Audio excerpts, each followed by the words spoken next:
Welcome बच्चों। आज हम आप सभी को क्लास 11 चैप्टर 7 रासायनिक साम्य का ऑब्जेक्टिव क्वेश्चन को आज हम करवाने वाले हैं। प्लीज़ लाइक एंड सब्सक्राइब कीजिए और लाइक भी कीजिए और दूसरे पास शेयर कीजिए अपने दोस्तों के पास। बच्चों 15 क्वेश्चन हो चुका है।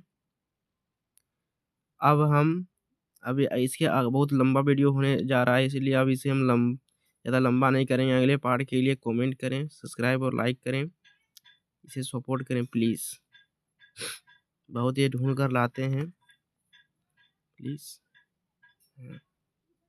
Like and subscribe. यदि आप चाहते हैं ये PDF पाने के लिए तो हमको भेज देंगे। आप मेरे कमेंट में अपना फ़ोन नंबर डाल दीजिएगा, आपको भेज देंगे हम। Like and subscribe please.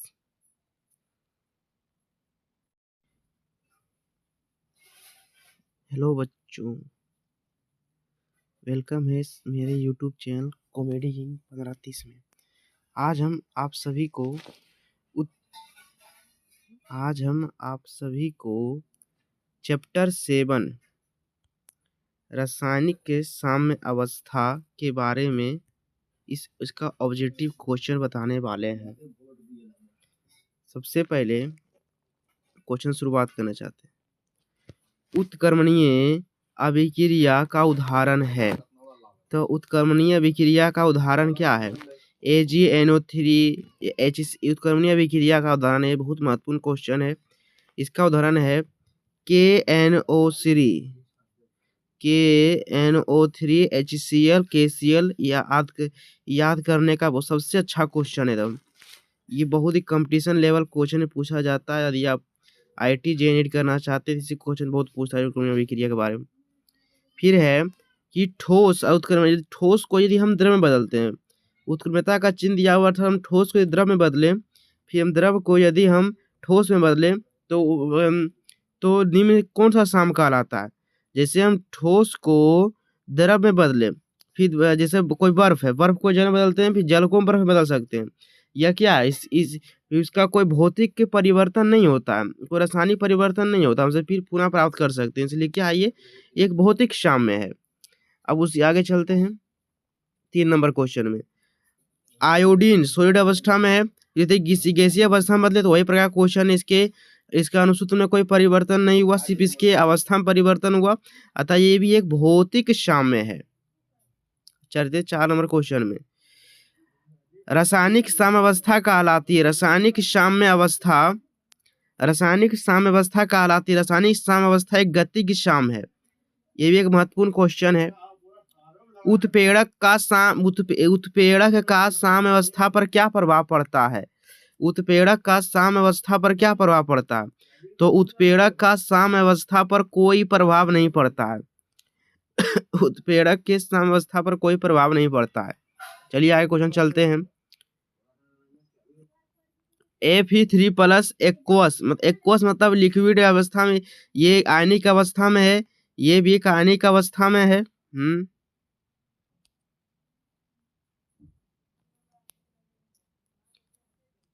रुको भैया, हम कुछ करते हैं तो सोच तो ये ठीकनेस ठीक करते हैं, ठीकनेस को।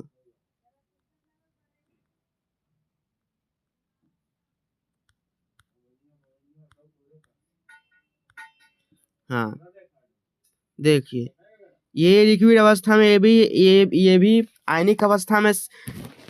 ये बहुत समांगी साम्य उसे कहते हैं जिनकी सभी अवस्था समान हो। अर्थात इसका भी अवस्था आयनिक में, ये भी आयनिक अवस्था में, ये भी आयनिक अवस्था में, उसे समांगी साम्य कहते हैं। अब आगे क्वेश्चन चलते हैं। जैसे अब ये है कि ये देखिए CaCO3 ये सॉलिड अवस्था में है, उसको उत्क्रमणीयता का चिन्ह CaO, ये सॉलिड अवस्था में, प्लस CO2 ये गैसीय अवस्था में है, तो उपयुक्त साम्य कहलाता है। इसमें CO3 तो गैसीय सॉलिड अवस्था में, CO भी सॉलिड अवस्था में, लेकिन यहाँ जो CO2 है यह गैसीय अवस्था में होने के कारण इनका अवस्था भिन्न हो गया। यदि भिन्न अवस्था है तो वह विषमांगी होगा, ये होगा विषमांगी। आशा करता हूँ आप सभी को अच्छा क्वेश्चन लग रहा होगा। किसी पदार्थ के सक्रिय द्रव्यमान से तात्पर्य है, किसी पदार्थ के सक्रिय द्रव्यमान का तात्पर्य है मोलर सांद्रण से। किसी तत्व के सांद्रण से क्या तात्पर्य है? मोलर सांद्रण से। केसी क्या साम अवस्था होती है? साम अवस्था क्या होती है? उत्पाद के फॉरवर्ड, एफ फॉरवर्ड, के फॉरवर्ड बटे के इनिशियल, मतलब पक्ष अभिक्रिया का वेग बटे अग्र अभिक्रिया का साम स्थिरांक। दोनों क्या होता है? संबंध होता है कि केसी व केसी में संबंध होता है के, हाँ,